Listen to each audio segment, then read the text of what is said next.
Buen día, hermanos. Iniciamos este día que el Señor nos permite vivir y es bueno que podamos empezarlo dedicando un tiempo para meditar en su palabra. Quisiera que me acompañen hacia el libro de 2 Samuel en el capítulo 9. Es una historia bastante conocida que quizás en algún momento nos ha tocado enseñarla y sobre la cual hemos sacado muchas enseñanzas. Es sobre la historia de David y Mefiboset. Momentos antes de esta parte de la historia, David había asumido el reinado de Israel y la Biblia nos cuenta que hasta ese tiempo David mantenía su integridad intacta. No había cometido ningún tipo de pecado, ni ninguna falta se le conocía. Llegó a ganarse el corazón del pueblo, había extendido el reino unas 10 veces más de lo que era. No conocía la derrota en las batallas y su economía estaba excelente. Todas las personas del pueblo tenían comida en sus hogares, los campos estaban llenos, había una buena cosecha y una buena crianza. Sin lugar a duda el reino estaba pasando por el mejor momento, un tiempo de paz y de prosperidad que Dios les estaba dando. Sin embargo, por todas estas bendiciones en un momento, comenzó a meditar y a hacer memoria. Comenzó a pensar en todas estas bendiciones que Dios le estaba dando a él y a la nación. Pero poco tiempo antes de que él asumiera su reinado, había llegado a sus oídos la noticia sobre la muerte de Saúl y de su amigo Jonatán, lo cual fue su pase para que pudiera asumir el reinado.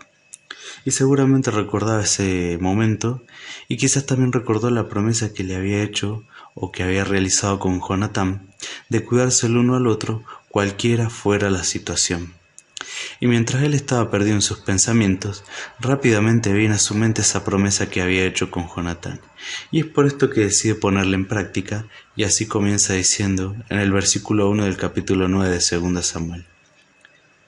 Dijo David: ¿Ha quedado alguno de la casa de Saúl a quien haga yo misericordia por amor de Jonatán? Aquí podemos ver que David hace una pregunta media nostálgica, porque piensa si habrá quedado algún familiar por ahí dando vueltas, del cual él pueda cumplir su promesa y además pueda demostrar un poco de la gracia que Dios estaba teniendo con él. La pregunta que se hace es totalmente una pregunta llena de gracia y de misericordia, porque él nos está preguntando si ha quedado alguien que lo merezca, o habrá alguno que reúna los requisitos o alguien que esté a la altura. Tal vez, otra pregunta que podría haberse realizado es si habrá alguna persona inteligente que haya quedado que pueda servirme en asuntos del gobierno. Entre tantas otras preguntas que él se podría haber hecho usándolas a su favor, David solo pregunta: ¿ha quedado alguno?, sin hacer ningún tipo de selección.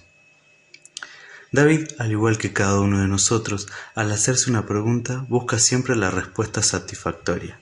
Es por eso que manda llamar a un servidor de la casa de Saúl que se llamaba Siba, quien prácticamente se percibía un no en su respuesta cuando se acercó a la presencia del rey. Pero extraordinariamente él responde: aún ha quedado un hijo de Jonatán. Así comienza su respuesta, y qué mejor que un familiar directo de su amigo, nada más ni nada menos que su propio hijo.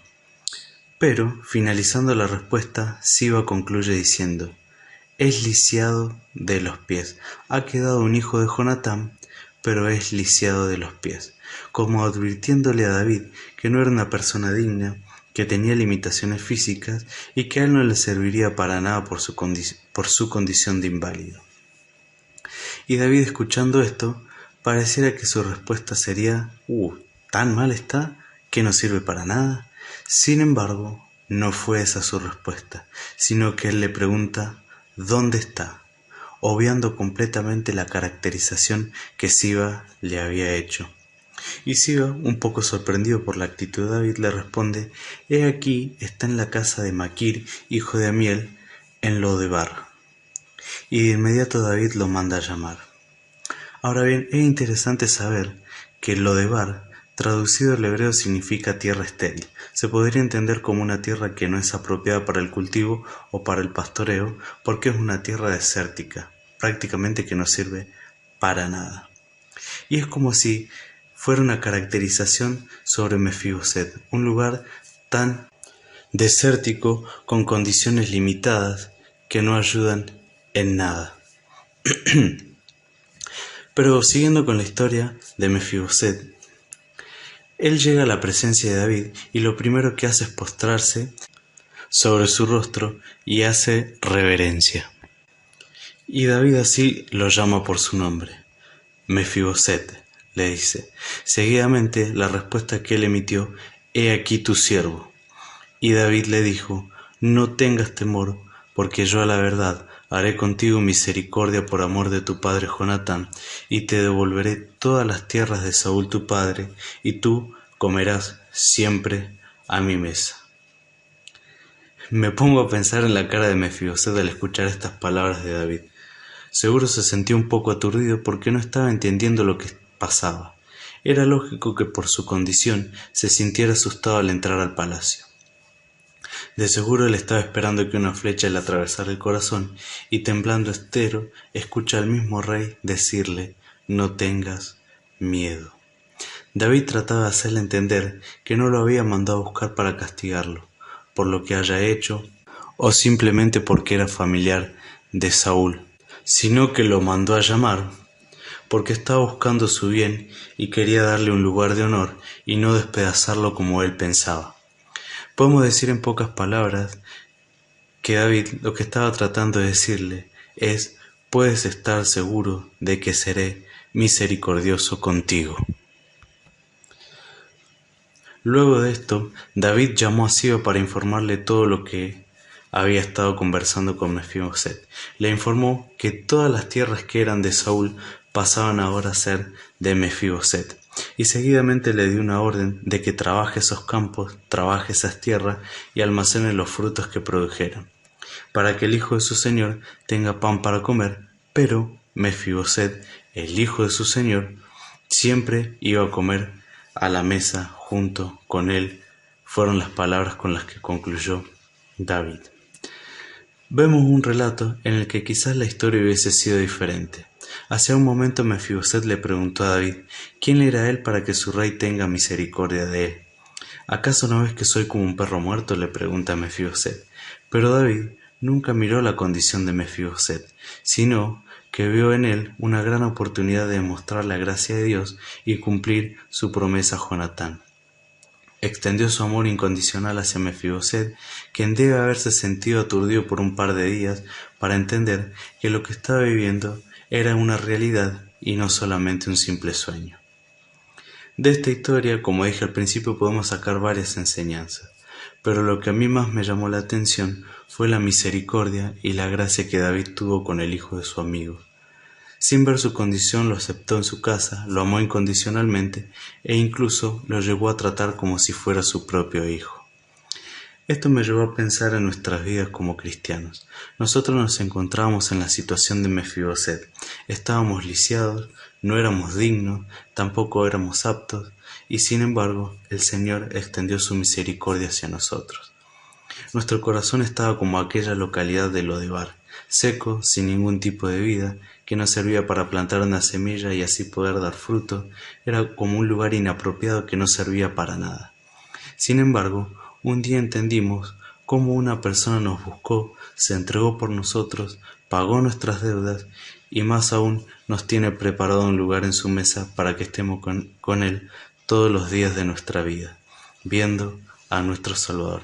Tal como David en uno de sus salmos escribe después: ciertamente el bien y la misericordia me seguirán todos los días de mi vida, y en la casa de Jehová moraré por largos días.